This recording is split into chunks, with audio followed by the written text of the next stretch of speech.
it's not that small. I'd say it's normal sized, but it's way more effective than at first blush. It's touch sensitive, and it goes way beyond the obvious 16 touch points. I wish you were here to see it. I was looking for a pad device that I could use with my iPad for iOS music production. I use BeatMaker 3, Koala, GarageBand, Cubasis, and I was just looking for something inexpensive and simple. And this is what I found. I found this Akai MPD218, and I got it for $50. And you know what? It works great. I was really impressed with its capabilities and flexibility. So much so that I actually connected this up to my MacBook and tried it out with Ableton, MPC Beats, and Logic. Found it works equally well for those things. And I got to thinking, for $50 and some free software like MPC Beats or Ableton Live Lite, you're making beats. What a great deal. The basic things you should know are simple, is that it looks like 16 pads, but it's 16 pads with 3 banks, an A, a B, and a C. And it's the same with the encoders. You've got 6 times 1, 2, 3, 18 encoders and 48 pad assignments. But on top of that, you've got programs. You can configure this for up to 16 different programs. So when you multiply 16 by the 48 pads, you've got the potential for 768 notepad assignments. That's a lot. And the encoders, you could have 288 encoder assignments, all on different programs. And the flexibility of switching between the different programs is pretty rapid. I mean, you can click on these buttons, or you can just change the program setting. Boom. I think that's a ton of flexibility. Even if you buy a used product, I think it's a good idea to get as much data as you can, what's available for that product, and register the product. And you'll see here, if you search for Akai MPD software download page, you can go here. You'll see there is still a fair bit of information available for this old device. And one of the things you should take notice of is the downloads. Here's where you can download the editor, which is very important for configuring the device. It's available for Mac and Windows. The user guide isn't great, but you can download it. And then most important, there are factory presets that you can download, and they will come in handy. I'll show you later in using the editor. The other thing you want to do is register the product. If you go to the Akai Pro website, set up an account, you'll notice that Akai Audio is owned by a conglomerate called InMusic. And you'll see here I've already gone in and registered my MPD218 pad controller. And the reason you might want to register, 1, you can get support if you have questions. Number 2, if there are free offers of software or upgrades in the future from Akai Pro, they're going to show up here. Right away, you'll see there's a link to MPC Beats, which you can download for free.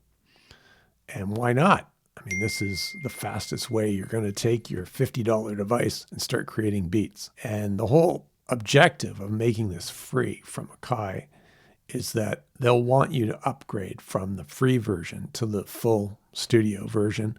And they want to sell you expansions with a bunch of packs of sounds and other capabilities that are part of their MPC family. As soon as you've downloaded MPC Beats, you're going to want to get started right away. Open up MPC Beats. You have a choice of choosing a sample project. I'm going to open this demo project that I had open recently. It loads, and the pads,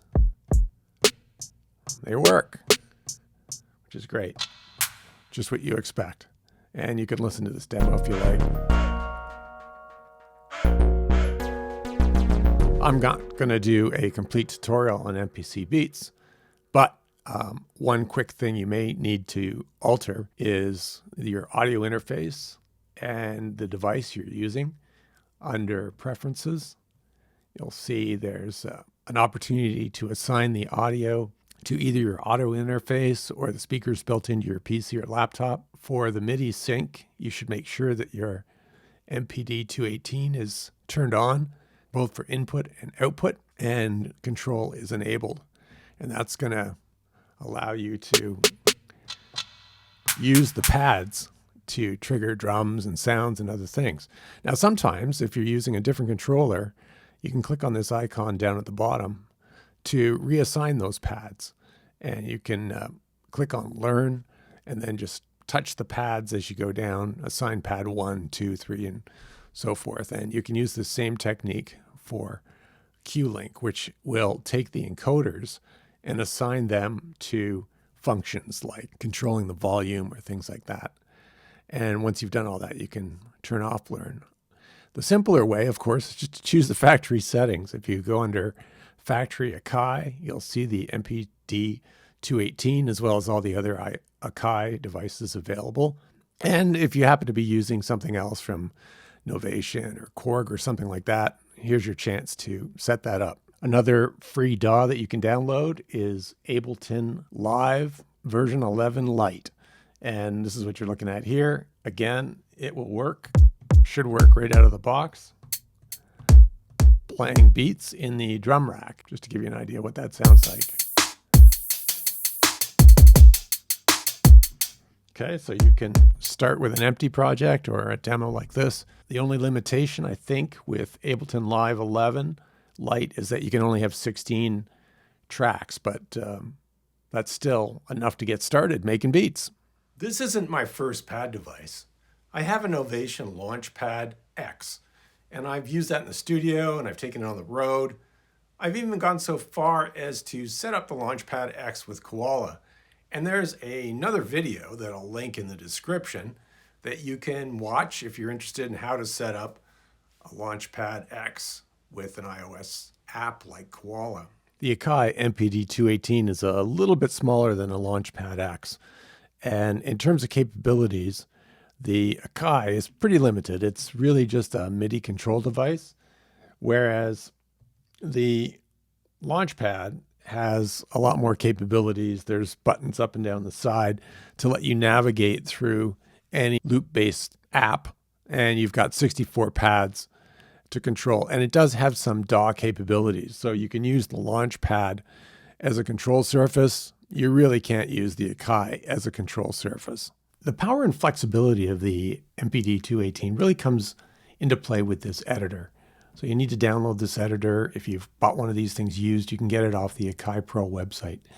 And you can actually get presets for this, which is really amazing. But essentially, all the pads and the control knobs and the various banks, which on the surface look limited, are actually a lot more flexible than you think. So essentially, every pad can be assigned information here. You can see you can pick the note, the MIDI channel says 10, whether it has aftertouch. This is very important. The trigger mode can be momentary or toggle. So for example, if you want one of these pads to execute a sample, you want it to be momentary so that when you lift your finger off the pad, the sample stops playing.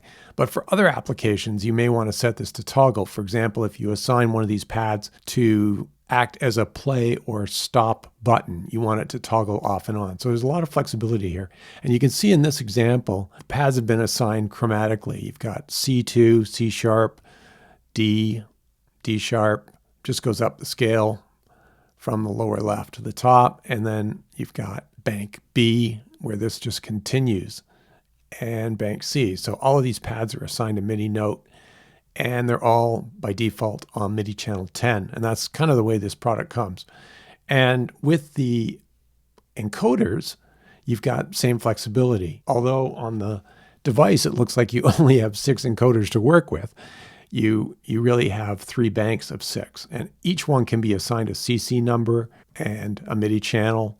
But some of the great things this has is you can load a preset. So If I go File, Open, you'll see that I've created some presets. For example, first thing I did was create chromatic assignment that was all on MIDI channel 1. And you can see I labeled that chromatic MIDI 1.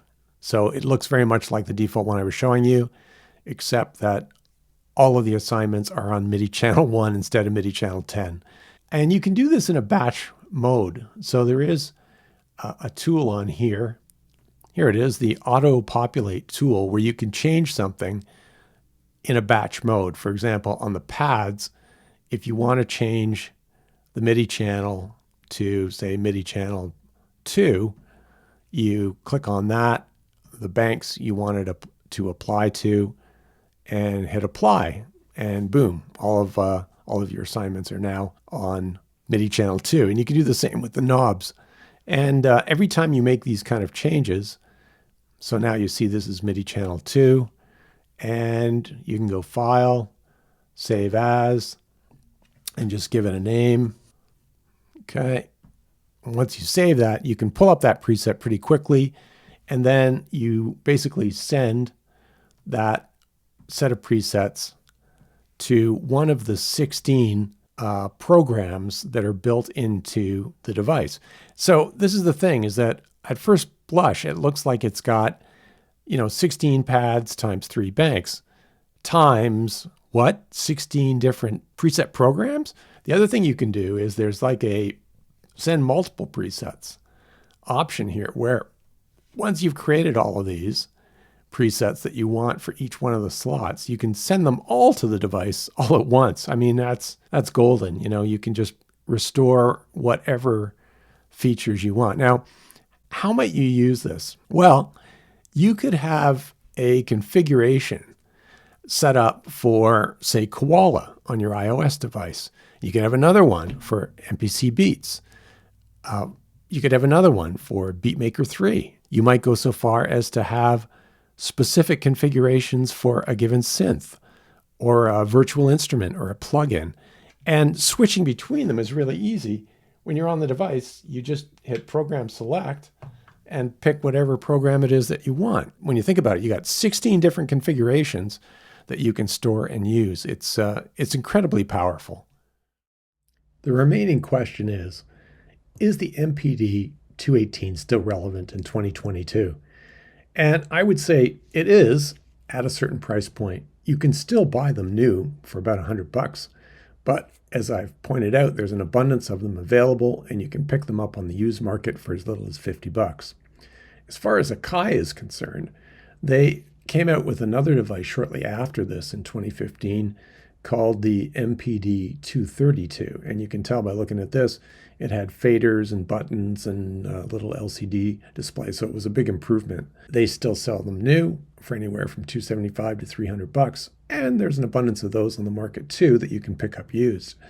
But the real question is, where is this all going in 2022? Well, the hot ticket item right now, at least for budget level entry into the pad device, are really two competitors, the Akai MPC Studio, which is $270 new, or the Native Instruments Maschine Mikro Mark III, which is the exact same price. Each of these devices come with software specific to the vendor. So Akai comes with MPC's software, and Native Instruments comes with the Maschine software. So in terms of making the decision of where to go from here, you really want to evaluate whether that software and the sounds included in it are to your liking, but also whether the sensitivity of the pads and the capabilities built into that device really suit your needs. I think of it from a value for money perspective. If I can get an old MPD 218 for $50, I'm going to use that and get some value out of that before I turn around and spend $270 on a new device. Hey, if you're looking for an inexpensive way to get started producing your own music, and you want to create beats and do finger drumming, this MPD 218 seems to be the way to go. It's great value. You can pick them up for as little as $50. I'd encourage it. I hope you found this pretty useful. If you're evaluating different options, this might be one to put on the table. If you're interested in more content like this, hit the subscribe button. Let me know what you think about this video. Make a comment.